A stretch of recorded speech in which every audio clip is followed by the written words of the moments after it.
అయితే నేను ఒక ఇద్దరు వ్యక్తుల్ని మీకు నేను పరిచయం చేస్తాను ఈ సందర్భంలో. ఆ ఇద్దరు వ్యక్తులు ఇద్దరు భార్య భర్తలు అనమాట. అంటే ఒక స్త్రీ ఒక పురుషుడు, వారి ఇరువురు కూడా భార్య భర్తలు. అయితే వారి ఇరువురు కూడా ఎవరు దేవుని స్వరం విన్నారు, ఎవరు దేవుని స్వరం వినలేదు అనేది మనకి ఇక్కడ దేవుడు బయలుపరుస్తూ ఉన్నాడు. చూద్దాము, చూడండి. ఆది కాండము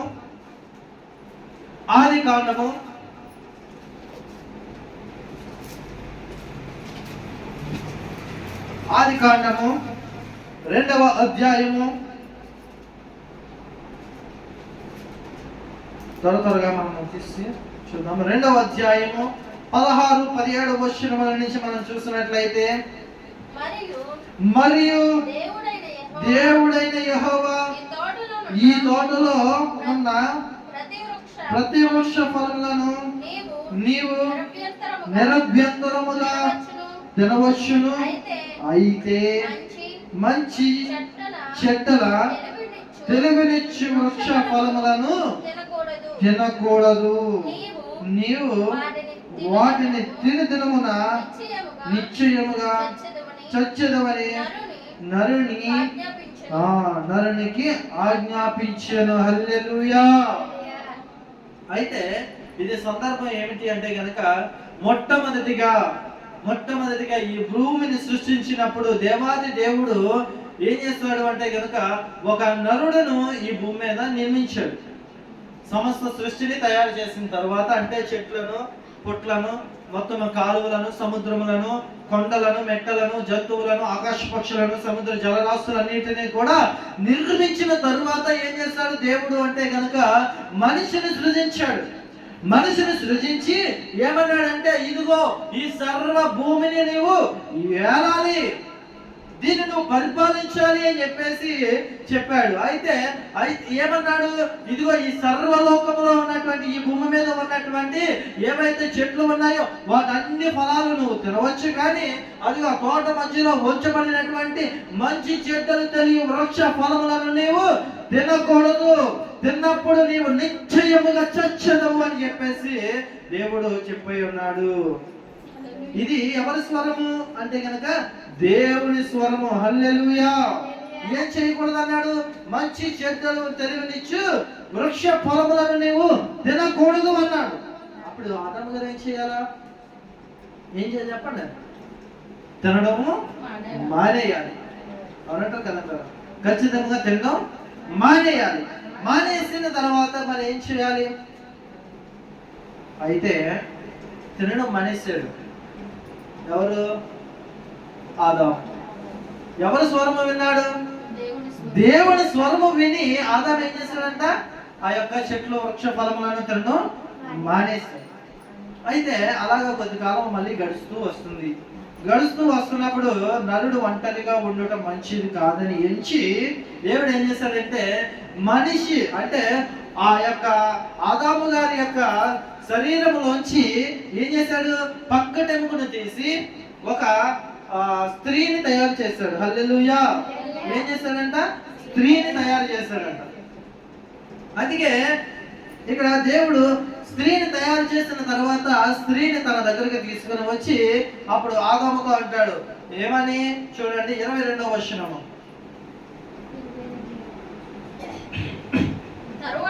తరువాత దేవుడైన యెహోవా తాను ఆదాము నుండి తీసిన ప్రక్కటెముకను స్త్రీనిగా నిర్మించి ఆమెను ఆదాము వద్దకు తీసుకొని వచ్చాను. అప్పుడు ఆదాము ఎట్లా, నేను నా ఎముకలలో ఒక ఎముక, నా మాంసములో మాంసము, ఇది నరిలో నుండి తీయబడిన గనుక నారి అనబడెను. హల్లెలూయా. కాబట్టి పురుషుడు తన తండ్రిని తన తల్లిని విడిచి తన భార్యను హత్తుకొను, వారు ఏక శరీరులై ఎందుడు. అప్పుడు ఆదామును అతని భార్యయు వారిద్దరు దిగంబరులుగా నుండిరి, అయితే వారు సిగ్గు ఎరుక నుండిరి. అయితే ఇదెందుకు నేను చదివించాను అంటే కనుక, మనిషిని దేవుడు ఎలా తయారు చేశాడంటే మట్టి నుంచి తీసి మనిషిని తయారు చేశాడు. హల్లెలూయా. మట్టి నుంచి తీసి మనిషిని తయారు చేస్తాడు దేవుడు. అంతేగాని ఏ కోతి నుంచో, ఏ మొసల నుంచో, ఏ పుల నుంచో, ఏ జంతువుల నుంచి కూడా మనిషి రాలేదు. దేవుడు స్వయంగా తన చేతులతో మట్టిని తీసి రూపాన్ని చేసి, ఆ రూపంలోనికి దేవుడు ఏం చేశాడంటే జీవవాయువును బోధగా జీవాత్మ అయి మనిషి బ్రతికాడు. ఆ తర్వాత స్త్రీని ఎలా చేశారంట, మనిషి ఆ యొక్క మగాడి శరీరంలో నుంచి ఒక ఎముకను తీసి ఆ ఎముకతో స్త్రీని తయారు చేశాడంట.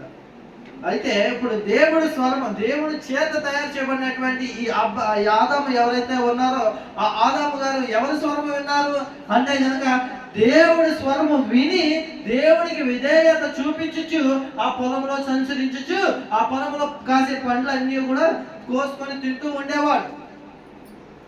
అయితే అలా జరుగుతున్నటువంటి సందర్భంలో తనకి జత చేయబడినటువంటి ఇంకొక ఆమె వచ్చింది. ఆమె నారి అవ్వ. ఆ అవ్వ ఏం చేసింది అని అంటే గనక చూద్దాం. చూడండి 3వ వచనము, మూడో అధ్యాయము 3వ వచనం. అయితే 3వ అధ్యాయము 1వ వచనం నుంచి, దేవుడైన యెహోవా చేసిన సమస్త భూజంతువులలో సర్పము యుక్తి గలదై ఉండెను. అది ఆ స్త్రీతో ఇది నిజమా. చాలండి, ఏమని పలికిందంట? ఇది నిజమా అని పలికిందంట. ఆలోచించాలి కదా అక్కడ ఒక నిమిషం. ఎవరు మాట్లాడుతున్నారనేది ఆలోచించాలి కదా. స్త్రీ చాలా వరకు అప్పటి నుంచి కూడా అక్కడ మొదలైంది. ఇది నిజమా అనే దగ్గర నుంచి మొదలయ్యి ఇప్పటి వరకు కొనసాగుతున్నటువంటి భయంకరమైన విషయాలు ఏమైనా ఉన్నాయంటే చెప్పుడు కొట్టు మాటలు. ఇది పురుషుల కంటే స్త్రీల మీద ఎక్కువ ప్రభావం చూపెడుతూ ఉంటది. చెప్పుడు కొట్టు మాటలు వింటూ ఉంటారు. అసలు అక్కడ ఆదాము ఒకసారి ఇప్పుడు ఇది నిజమా అన్నప్పుడు ఆ స్త్రీ ఏం చేయాలి? ఒక సర్పం వచ్చి మాట్లాడింది, ఇది నిజమా అనగానే ఏం చెయ్యాలి? అమ్మో, వెంటనే తన భర్త దగ్గరికి వెళ్ళి, ఏమండి ఆదాము గారు, నాతో ఒక పాము మాట్లాడింది, ఇది నిజమా అని అడుగుతుంది. అది ఎందుకు మాట్లాడింది? అసలు నాతో మాట్లాడాల్సిన పని దానికి ఏంటి? అసలు ఇది నిజమా? అది తినచ్చా తినకూడదా అని చెప్పేసి ఒక మాట అడగాలి కదా. భర్తని అడగాల లేదా? అడగకుండా ఏం చేసింది స్త్రీ అని అంటే కనుక చూడండి కింద, ఈ తోట చెట్లలో కదా, ఇది నిజమైన దగ్గర నుంచి చదువుదాం. ఈ తోట చెట్లలో దేని ఫలమునైనా మీరు తినకూడదని దేవుడు చెప్పినా అని అడిగాను. అందుకు స్త్రీ, ఈ తోట చెట్ల ఫలములను మేము తినవచ్చును.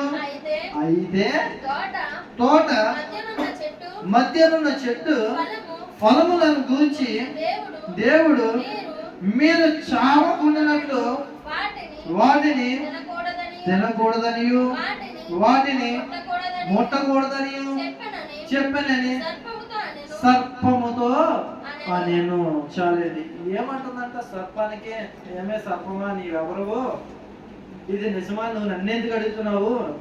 నా దేవుడి గురించి నాకు తెలుసు, నా భర్త గురించి నాకు తెలుసు, నువ్వెవరు మధ్యలో వచ్చి మాట్లాడడానికి అని ఒక్క ప్రశ్న వచ్చేచ్చు కదా. ప్రశ్నించకుండా ఏం చెప్తుందంట? మాటలు కలుపుతుంది. చూడండి, ఈ కాలంలో చాలా మంది ఒకరు ఏదైనా ఒక మాట మాట్లాడారనుకో, వెనకాల ఇంకొక 4 మాటలు కల్పించి మాట్లాడేటువంటి సందర్భాలు ఎన్నెన్నో ఉన్నాయి. ఒకరికి ఒకరు చెప్పుడు కొట్టి మాటలు చెప్పుకుంటూ కాపురాలు విడగొట్టేటువంటి సందర్భాలు కూడా ఉన్నాయి. ఇవి ఎవరి మాటలు అంటే కనుక అపవాది అయిన సాతాను మాటలు. వాటిని వినే చెవులుగా నీ చెవులు ఉంటే గనక ఈ రోజే నువ్వు మార్చుకో. హల్లెలూయా. అయితే ఈ స్త్రీ ఏం చేయాలి? ఇదిగో నా దేవుడు నాతో చెప్పాడు కాబట్టి నీవెవరు నన్ను మళ్ళీ ప్రశ్నించడానికి, అవి తినకూడదు అని ఒక మాటతో ఏం చెప్పేస్తే అక్కడితో అయిపోయా. కానీ ఏమంటుందంట అంటే కనుక వాటిని ముట్టకూడదు, వాటిని తినకూడదు, అని తింటే చచ్చిపోతామని చెప్పాడు దేవుడు అని చెప్పేసి. అయితే మళ్ళీ అపవాది మాట్లాడుతుంది. మాటకి ఇంకొక మాట ఇచ్చింది. ఒక్క మాట, నా దేవుడు తినకూడదు అనేటువంటి మాట చెప్పుంటే సర్పం ఇంకా మాట్లాడకపోను.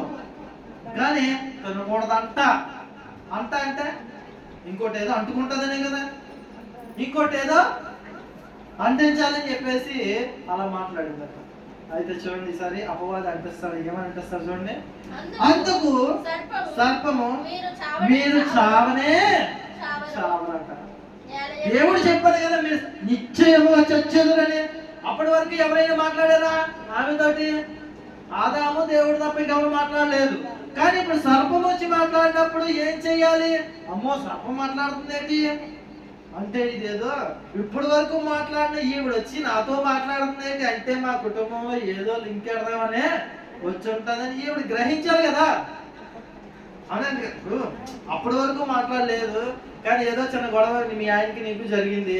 అప్పటి వరకు మాట్లాడలేదు ఆవిడ వచ్చి, మీ ఆయన అలాగన్నాడంట కదా నీతోటి, అంతే ఈ మొగ్గులు అందరూను అని చెప్పేసి, ఇదిగో ఇంకో నిన్ను ఇలా తీసేసి బయటికి వెళ్ళి ఇంకొక అమ్మాయితో తెలుస్తున్నాను నీ మొగుడు అనేటప్పటికి ఏమవుతుంది? అప్పటి వరకు నువ్వు కాపురం చేసావు, 10 ఏళ్ళు అయి ఉండొచ్చు, 25 ఏళ్ళు అయి ఉండొచ్చు, 50 ఏళ్ళు అయి ఉండొచ్చు. అప్పటి వరకు నీ భర్త గురించి నీకు తెలుసు. కానీ ఎప్పుడైతే వేరే ఆమె వచ్చి నీ భర్త గురించి చెడుగా చెప్పిందో, ఇది నిజమా అని అనగానే నీ భర్త గురించి నువ్వు నమ్మకంగా ఏం చేస్తున్నావు? వెంటనే అనుమానించేటువంటి పరిస్థితి ఇక్కడ అదే జరిగింది.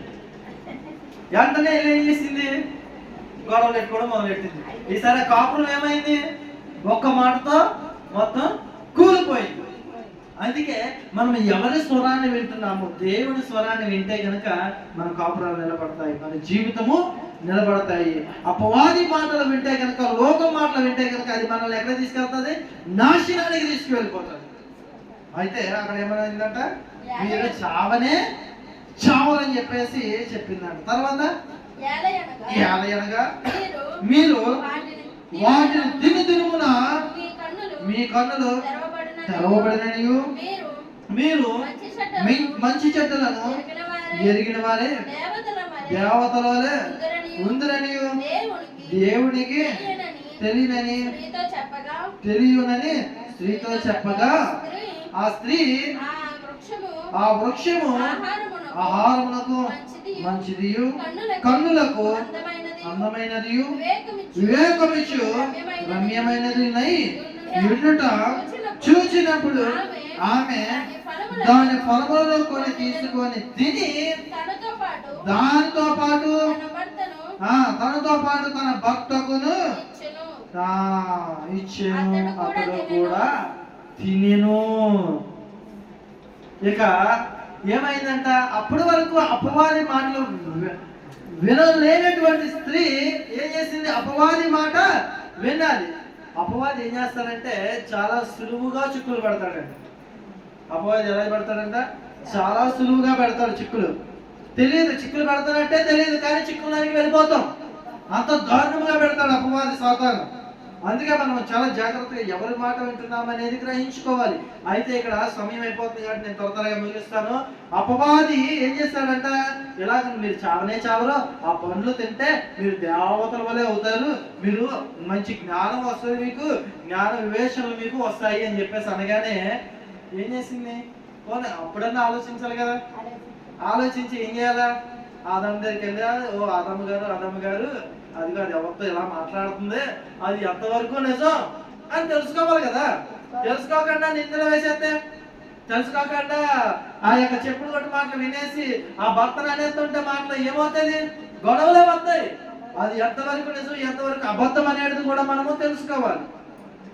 ఈరోజు సహోదరుల మధ్యన కూడా అటువంటి స్వభావాలే ఏర్పడుతూ ఉంటున్నాయి. అన్న దొమ్మల మనిషిన చెప్పుడు కొట్టు మాటల వల్ల ఎన్నెన్నో గొడవలు జరిగేటువంటి పరిస్థితులు ఏర్పడుతూ ఉంటున్నాయి.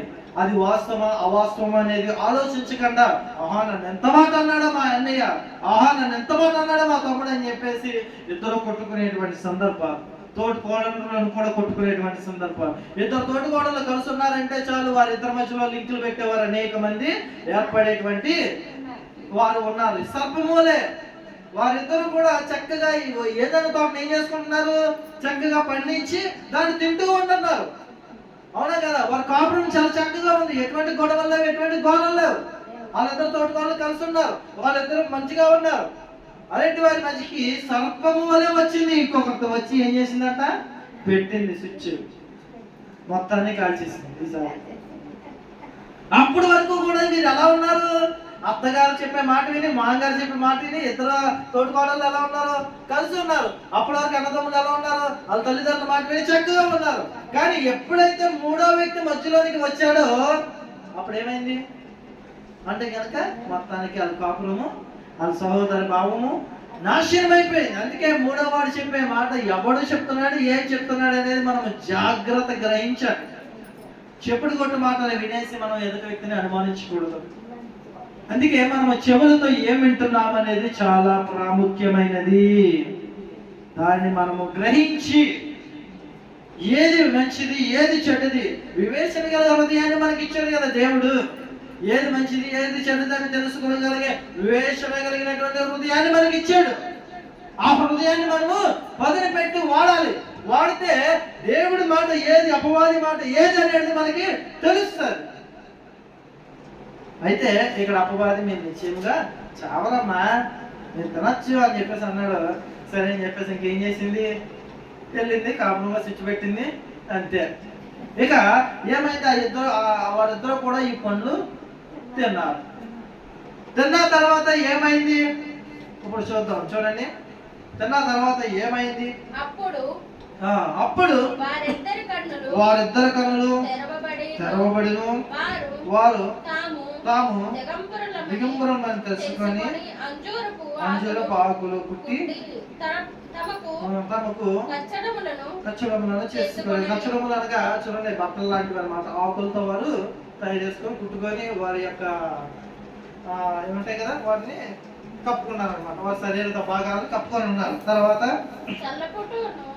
చల్లపూటను ఆదామును అతని భార్యయు తోటలో సంచరించుచున్న దేవుడైన యెహోవా స్వరమును విని దేవుడైన యెహోవా ఎదుటికి రాకుండా తోట చెట్ల మధ్యను దాగుకొని దేవుడైన యెహోవా ఆదామును పిలిచి ఈసారి వచ్చాడంట. తండ్రి దేవుడు వచ్చి ఏమన్నాడంట, ఆదామా నీవెక్కడ ఉన్నావు అని అడుగుతున్నాడు.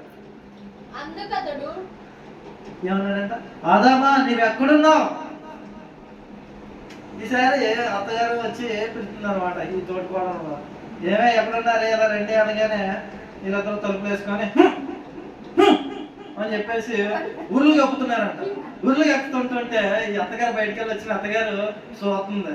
ఇదేంటి వీళ్ళతో ఉరులు కట్టుకొని ఇద్దరు కలిసి ఉండేవారు కదా, ఇద్దరు కలిసి సీరియల్ చూసేవారు కదా, ఇద్దరు కలిసి టీవీలు చూసేవారు కదా, ఇద్దరు కలిసి చక్కగా పనులు చేసుకునేవారు కదా, వీళ్ళిద్దరు తలుపులు వేసుకొని ఒక్కొక్క ఉరులు కప్పుకుంటున్నారు ఏంటి అని చెప్పేసి పిలిచారంట. అమ్మ కోడలు ఇద్దరు బయటికి రండి అని చెప్పేసి అన్నారు. మేమెందుకు వస్తాలే, మీ పెద్ద కోడలు అంటే నీకు ఇష్టం కదా అని చెప్పేసి ఒక ఆవిడ అన్నదండి. మేమెందుకు వస్తాం, మీ సునకోడలు అంటే నీకు ఇష్టం కదా అని చెప్పేసి ఇంకొక ఆవిడ అన్నదండి. ఇదేంటి మీ ఇద్దరు నాకు ప్రాణప్రియులమ్మా, మీరిద్దరు నాకు ఇష్టమే, బయటికి రండి అని చెప్పేసి అన్నా సరే చాలే మేమెందుకు వస్తాం, మాకు తెలిసింది అంత, మాకు ఎవరు చెప్పారులే అంటారు. ఎవరు చెప్పారు? ఈ మూడో వ్యక్తి ఎవరైతే ఉన్నాడో ఆడికి కాపురంలో స్విచ్ పడేసాడు ఆల్రెడీ. అక్కడ మండుతుంది వాళ్ళిద్దరు కోడల మధ్యన. ఈసారి అత్తగారు వచ్చి, అత్తగారికి ఈ విషయం తెలుసా? తెలియదే. అలా పెట్టేసినప్పటికీ ఏమైంది అంతే, వీళ్ళిద్దరూ దాక్కొని ఉన్నారంట. వాస్తవానికి అక్కడ జరిగింది ఏమిటి, మూడో వాడు పెట్టినటువంటి బాధ వల్ల వీళ్ళింట్లో వీళ్ళ కుటుంబంలో ఏమవుతుంది, శ్రమలు వస్తున్నాయి. అందుకే మనం ఏం వింటున్నాం అనేది చాలా జాగ్రత్త కలిగి వినాలి. దేవుడి వాక్యం ఏం చెప్తుంది, జాగ్రత్త కలిగి మీరు ఉండండి అని చెప్తుంది. చెప్పుడు కొట్టు మాటలు వినొద్దని చెప్తుంది. దేవుడి యందు భయభక్తులు కలిగి దేవుడిని నిత్యము స్తుతిస్తూ ఉండండి అని చెప్తుంది. దేవుడి యందు సహవాసం కలిగి ఉండండి అంటుంది. సహోదర ఐక్యత కలిగి ఉండడం ఎంత మేలు, ఎంత మనోహరం అని చెప్తుంది. అయితే అలా ఉండడం కన్నా ఇది ఏం చేస్తారంట, ఆదామా నీవెక్కడున్నావు అని అన్నప్పుడు ఆదాము అంటున్నాడంట, చూడండి, అందుకతడు నేను తోటలో నీ స్వరము వినినప్పుడు దిగంబరునిగా నుంటిని కనుక భయపడి దాక్కొనుచున్నాను అంటున్నాడు. ఎవరో పెట్టిన బొగ్గుల వల్ల ఆదాము గారు ధైర్యంగా దేవుడి ముందు తిరిగేటువంటి ఆదాము గారు ఏం చేయాల్సి వచ్చింది, ఇప్పుడు దాక్కోవాల్సి వచ్చింది. అదే ఆ అపవాది స్వరమును వాడు వినకుండా ఉండుంటే నీట్గా కాపురం చేసుకుంటారు కదా. కష్టపడకుండా సుఖంగా కోసుకొని పళ్ళు తిందరు కదా. కానీ ఎప్పుడైతే ఇంకా ఈ మూడవ వాడి మాట విన్నారో అది కాపురాలు చెడిపోయి ఈసారి ఎవడ కష్టపడి పడాలి. అప్పటి వరకు అత్త మామ తీసుకొచ్చినటువంటి సొమ్ముతో తినేవారు, ఈసారి ఎవడ కొడుకు సంపాదించుకున్నది ఆడే తినాలి. అప్పటి వరకు తల్లిదండ్రులు తీసుకొచ్చిన సొమ్ముతో తినేవారు, ఇప్పుడు ఎవడ కష్టం ఆడే పడాల్సి వస్తుంది. అవునంటారు కదంటారు. ఇప్పుడు ఎన్నో కుటుంబాలు ఉన్నాయి అలాగా బయట మనం చూస్తున్నట్లయితే. అప్పటి వరకు తల్లిదండ్రుల నేలలో ఉండి వారు సంపాదించిన సంపాదన ఈ సంపాదనకు తోడైపోయినంత డబ్బు కనబడేది. కానీ ఎప్పుడైతే వీళ్ళు విడిపోయారో, తండ్రి కొడుకులు విడిపోయారో, తల్లి కొడుకులు విడిపోయారో, అప్పటి నుంచి తల్లి బతుకు తల్లిది, కొడుకుల బతుకులు కొడుకులు. చెప్పుడు కొట్టు మాటలు వినడం వల్ల విడిపోవాల్సి వచ్చింది. అందుకే మనం ఏం వింటున్నాం? దేవుని స్వరమును వింటే దేవుడు అంటాడు నీవు నిశ్చయముగా బ్రతుకుదువు అంటాడు. అపవాది స్వరమును వింటే నీవు నిశ్చయముగా చచ్చుదు అంటాడు. చూడండి, నేను మీకు చూపిస్తాను. ఆ తర్వాత 22వ వచనం నుంచి చూద్దాం. 3వ అధ్యాయం 22వ వచనం. అప్పుడు దేవుడైన యెహోవా ఇదిగో ఒకసారి క్షమించండి.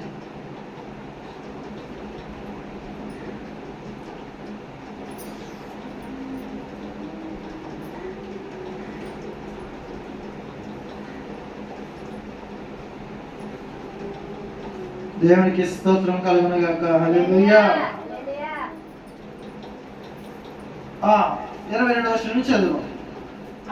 అప్పుడు దేవుడైన యెహోవా ఇదిగో మంచి చెడ్డలను ఎరుగునట్లు ఆదాము మనలో ఒకరి వంటి వాడాయను. కాబట్టి అతడు ఒకవేళ తన చెయ్యి చాచి జీవవృక్షములను కూడా తీసుకొని తిని నిరంతరము జీవించునేమో అని దేవుడైన యెహోవా అతడు ఏ నేల నుండి తీయబడను దేన్ని సేద్యపరచుటకు ఏదేను తోటలో నుండి అతనిని పంపివేశాను. అప్పుడు ఆయన ఆదామును వెళ్ళగొట్టి ఏదేను తోటకు తూర్పు దిక్కున కెరూబులను జీవవృక్షమునకు మార్గమున కాచుటకు ఇటు అటు తిరుగు చిన్న ఖడ్గ జ్వాలను నిలువబెట్టాను అని చెప్పేసి రాయబడుతూ. అప్పటి వరకు ఆదాము అవ్వలు ఎక్కడున్నారు అని అంటే కనుక ఏదైనా తోటలో ఉన్నారు. ఇది ఏదైనా తోట ఎలా ఉంది? వాళ్ళు కష్టపడకుండా పండ్లు కోసుకొని వాళ్ళకి నచ్చిన పండ్లను వారు తింటూ వారికి నచ్చినట్లుగా వారు జీవించవచ్చు. కానీ ఎప్పుడైతే ఈ మూడవ వాని స్వరము విన్నారో అప్పుడు ఏమైంది? ఇక ఈ ఇంట్లో ఉన్నటువంటి కాపురము కూలిపోయింది. ఆ ఇంట్లో చేస్తున్న కాపురము కూలిపోయింది. కలిసినటువంటి స్వభావము విడిపోయింది. దేవునితో సంబంధము విడిపోయింది. అత్త మామగారితో ఉన్నటువంటి బాంధవ్యము విడిపోయింది. ఇక మీరేం చేయాలా? ఇక నువ్వు నా ఇంట్లో ఉండడానికి నీకు హక్కు లేదు, వెళ్ళిపో బయటికి అన్నాను. ఇక నేను పెట్టే సొమ్ము నువ్వు తినాల్సిన పని లేదు. నువ్వు బయటికి వెళ్ళి నీ నచ్చినట్లుగా నీవు కష్టపడి బ్రతికి నీ భార్యను నీ భర్తను నీ పిల్లలను పోషించుకొని చెప్పేసి తోసేసినట్లుగా దేవుడు ఆ ఏదైనా తోటలో నుంచి ఆ ఆదాముని ఇదిగో ఇక నీవు నా మాట వెనకుండా నువ్వు అపవాది మాట విన్నావు కాబట్టి ఇక నీవు నా దగ్గర ఉండడానికి నీకు హక్కు లేదు. ఇక ఏదైనా తోటలో వచ్చి నువ్వు బయటికి వెళ్ళిపో. నువ్వు బ్రతికుదనంలన్నీ కూడా ఈ భూమిని సేద్యపరచు. అప్పటి వరకు సేద్యపరిచేది లేదు. అప్పటి వరకు తల్లిదండ్రుల మాట విన్నాడు. అప్పటి వరకు అత్తమామ మాటలు విన్నదే. అప్పటి వరకు వీళ్ళు ఎలా ఉన్నారు? సుఖంగా ఉన్నారు. కానీ ఎప్పుడైతే అత్తమామ మాటలు త్రోసివేసి తల్లిదండ్రుల మాటలు తోసివేసి కొడుకులు బయటికి వెళ్ళిపోతామని నిర్ణయించుకుని అప్పటి నుంచి ఇంకా ఏమైంది? వాళ్ళు కష్టపడి బ్రతకాలి. దేవునికి స్తోత్రం కలుగును గాక. అందుకే దేవుని స్వరాన్ని వినే చెవులుగా మన చెవులు ఉండాలి. అపవాది స్వరమును విన్నారు, దేవుని మహిమ నుంచి వారు నిశ్చయముగా చచ్చిపోయారు. అప్పటి వరకు దేవుని మహిమలో వారు బతికారు. కానీ ఎప్పుడైతే అపవాది స్వరం విన్నారో దేవుని మహిమను కోల్పోయారు. దేవునికి స్తోత్రం. ఎవరి మాట మనం వినాలంట? దేవుని మాటను మనం వినాలి. అపవాది మాటను మనం విన్నామా దేవుని మహిమను కోల్పోయినట్లుగా ఆదాము అవ్వలు ఎలాగైతే కోల్పోయారో అట్లా మనం కూడా దేవుని మహిమను కోల్పోతాము. జాగ్రత్త. ఇంకా ఎవరి మాట మనం వినాలి? ఇక నేను త్వరగా ముగిస్తాను. చూడండి, సామెతల గ్రంథము. సమయం ఇప్పటికే చాలా అయిపోయింది.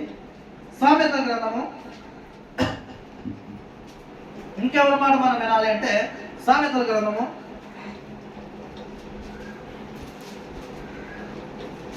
మన చెవులు ఎవరి మాట వినేదానిగా ఉండాలి? మన చెవులు ఎవరి మాటలు వినేవారిగా ఉండాలి అంటే మొట్టమొదటిగా దేవుడి మాటలు వినేవారిగా మన చెవులు ఉండాలి. అపవాది మాటలు వింటే దేవుడి నుంచి దూరం అయిపోతాము, కష్టాలకు పాలైపోతాము. కానీ దేవుడి మాట వింటే మనము నిత్యము బ్రతుకుతాము. అయితే చూడండి 8వ అధ్యాయం, మొదటి అధ్యాయము సామెతల గ్రంథము మొదటి అధ్యాయము 8, 9 వచనాలు చూద్దాము. నా కుమారుడా నీ తండ్రి ఉపదేశం ఆలకింపుము, నీ తల్లి చెప్పు బోధను త్రోసివేయకము. హల్లెలూయా. చాలండి, మళ్ళీ చదువుతాము. ఏమంటున్నాడంటే నా కుమారుడా, దేవుడు అంటున్నాడు. ఇది దేవుడి మాట. దేవుడు ఏం చెప్తున్నాడంట? నా కుమారుడా, నీ తండ్రి మాటని నీవు, నీ తండ్రి ఉపదేశం ఆలకించు. నీ తండ్రి ఏదైతే చెప్తున్నాడో అది విను. అది వింటే నేను అది బాగుపరుస్తుంది అంటున్నాడు. ఇంకేమంటున్నాడు? నీ తల్లి చెప్పు బోధను త్రోసివేయకుము. తల్లిదండ్రులు చెప్పే మాటను వినమని చెప్పేది దేవుడు. ఆయనే నజరేయుడైన యేసు. ఆయనను ఎవరైతే అంగీకరించి ఆయన మాట ప్రకారం జీవించి ఆయన చెప్పింది వింటారో వారు నిత్య జీవాన్ని పొందుకుంటారు, నిత్య జీవ వారసులుగా మార్చబడతారు. హల్లెలూయా. ఆ తర్వాత ఏమంటున్నాడంటే అవి నీ తలకు సొగసైన మాలికయు నీ కంఠమునకు హారమునై ఉండును. హల్లెలూయా. ఎలా ఉండాలంట? కంఠమునకు హారము వలె ఉండాలంట. ఎవరి మాటలు అంటే దేవుని మాటలు ప్లస్ తల్లిదండ్రులు చెప్పే బోధ కూడా మనకి కంఠమునకు హారముగా ఉండాలంట. కానీ ఈరోజు కంఠాల్లో ఏమంటున్నాయి? ఇయర్ ఫోన్స్ ఉంటున్నాయి. హారాలు ఉన్నాయా? ఇయర్ ఫోన్స్ ఉంటున్నాయి. ఈరోజు చాలా మంది ఆడపిల్లలు మనం చూసినట్లయితే బహిరంగంగా బయటకు వెళ్ళారంటే సెల్ ఫోన్ లేకుండా వెళ్తాలేదు. తల్లిదండ్రులు చెప్పిన మాట, అమ్మ నువ్వు జాగ్రత్తగా వెళ్ళు రోడ్డు మీద అంటే ఈ పిల్ల ఏం చేసుకుంటూ వెళ్తుంది? నలుగురిని చూసుకుంటూ వెళ్తూ ఉంటారు. అమ్మ నువ్వు జాగ్రత్తగా నడువు అంటే ఈ పిల్ల టిక్కు టిక్కు టిక్కు నువ్వు ఒప్పుకుంటూ వెళ్ళేటువంటి పరిస్థితులు. ఆకు తగ్గట్టుగా కుర్రోలు తల్లిదండ్రులు చెప్పే బోధన వినకుండా వారికి నచ్చినట్లు వారు జీవిస్తూ ఉంటున్నారు. కాబట్టి అనేక సందర్భాలలో వారు మరణమయ్యేటువంటి పరిస్థితులు కూడా ఎదురవుతూ ఉంటున్నాయి. మొన్న ఇక్కడికి నేను వచ్చిన కొత్తలో అనుకుంటా, సరఫరాలో కుర్రోడు ప్రేమించిన అమ్మాయి పెళ్లి చేసుకోలేదని చెప్పేసి ఉరేసుకొని చనిపోయాడు. తల్లిదండ్రులు చెప్పిన మాట ఏంటంటే చనిపోకపోను, కానీ అక్కడ చనిపోయారు. అక్కడ సరఫరాలో ఏమైంది? తల్లిదండ్రుల మాట వినలేదు, లోకం మాట విన్నాడు కాబట్టి ఉరేసుకొని చనిపోయాడు. ఎంత దుర్భరమైన పరిస్థితి. ఇలాంటివి జరుగుతూ ఉంటాయి. అందుకే తల్లిదండ్రుల మాట, దేవుడి మాటకి విధేయత చూపించి మనము చక్కగా నడవాలి, చక్కగా జీవించాలి. మనము దేవుడి మాట తరువాత తల్లిదండ్రుల మాట మనం వినగలిగే చెవులుగా మన చెవులు ఉండాలి. మన చెవులు ఎలా ఉన్నాయి? సీరియల్లో ఉండేటువంటి మాటలు విని ఈరోజు చాలా మంది ఆ సీరియల్ ప్రభావంలోనికి వెళ్ళిపోతున్నారు. సీరియల్లో నటించేది వీళ్ళు బయట జీవితంలో కూడా జీవించేస్తున్నాయి. ప్రభావం ఎలా ఉంది అంటే కనుక అంత దారుణంగా చూపిస్తుంది. సినిమాలు ఎలాగా ప్రవర్తిస్తున్నారో అలాగే బయట కూడా ప్రవర్తించేటువంటి పరిస్థితులు. సినిమాలో హీరోలు అనుకుంటారు, అలా అక్కడ నటులు మాత్రమే, నటించేవారు మాత్రమే, వారు జీవించేవారు కాదు. ఈరోజు కుర్రల దగ్గరికి ఎంత నీకు ఇష్టమైన హీరో ఎవరు అంటే చిరంజీవి, నీకు ఇష్టమైన హీరో ఎవరంటే అల్లు అర్జున్ అంటూ ఉంటారు. అంతేగాని నీకు ఇష్టమైన హీరో ఎవరంటే నా తండ్రి అని ఎవరైనా అంటారా? నా తల్లిదండ్రులు నాకు ఇష్టమైన హీరోలు అనమని. వాళ్ళు ప్రవర్తించినట్లుగా మీరు ప్రవర్తిస్తే చాలా చక్కనైనటువంటి బ్రతుకు మీరు బ్రతుకుతారు. వారు చెప్పినట్లుగా, తల్లిదండ్రులు చెప్పినట్లుగా మీరు బ్రతికితే చాలా మంచిగా వారి జీవితంలో ఉన్నత స్థాయిలోకి వెళ్తారు. హీరోలను మనం చూసి వాళ్ళు చేసినట్లుగా మనం చేస్తే మన స్థితి అధోగత అయిపోద్ది. హల్లెలూయా. అందుకే అంటున్నాడు ఇక్కడ, మనం చాలా జాగ్రత్తగా అంటున్నాడు, నా ఉపదేశం అంగీకరించి ఏమంటున్నాడంట? నా కుమారుడు నీ తండ్రి ఉపదేశమును తిరస్కరించవద్దు. తల్లిదండ్రులు ఏదైతే చెప్తున్నారో అది జాగ్రత్త కలిగి మనము వినాలి. అందుకే దేవుడి మాట వినడం వలన మనకి ఏమవుతాము మనం అంటే కనుక, చూడండి చివరి మాట నేను చెప్పి ముగిస్తాను. దేవుడి మాట వినడం వల్ల, తల్లిదండ్రుల మాట వినడం వల్ల మనం ఏమవుతాము అంటే చూడండి, అదే సామెతల గ్రంథం 1వ అధ్యాయము 33వ వచనంలో చివరి మాట నేను చెప్పి ముగిస్తాను. చూడండి 33వ వచనం.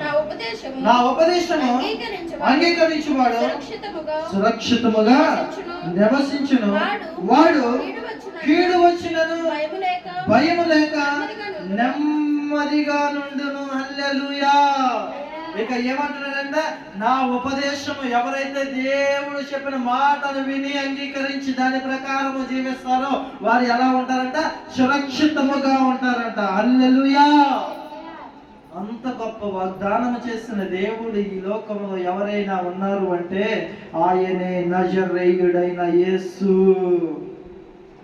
ఆయన మాత్రమే నీతోని నాతోని మాట్లాడగలిగే ఏకైక దేవుడు.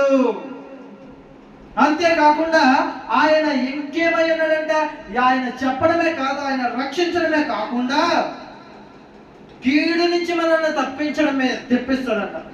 ఆయన రక్షించడమే కాకుండా వచ్చేటువంటి కీడు ఏదైతే ఉందో దాని నుంచి తప్పిస్తాడంట. అంతేకాకుండా ఆయన ఇంకేం చేస్తాడంటే తెలుసా?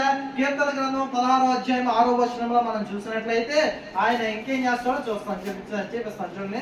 లాస్ట్ మాట ఇక్కడ ముగిస్తాను. 16వ అధ్యాయము 6వ వచనంలో మనం చూసినట్లయితే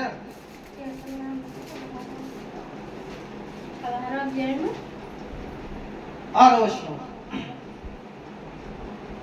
మనోహర స్థలములలో నాకు పాలు ప్రాప్తించెను. శ్రేష్టమైన స్వాస్థ్యము నాకు కలిగెను. హల్లెలూయా. ఏమంటున్నాడంటే, మనోహర స్థలములో ఆయన మాట విని మనము జీవించగలిగితే మనోహరమైన స్థలములో నాకు పాలు ప్రాప్తించెను. అక్కడ ఉండినట్లుగా దేవుడు మనల్ని చేస్తాడంట. శ్రేష్టమైన స్వాస్థ్యము మనకి ఇస్తానంటున్నాడు. హల్లెలూయా. అంతేకాకుండా ఆయన ఇంకేమంటున్నాడో చూడండి. 31వ అధ్యాయము కీర్తన గ్రంథం 31వ అధ్యాయము 2వ వచనంలో మనం చూసినట్లయితే,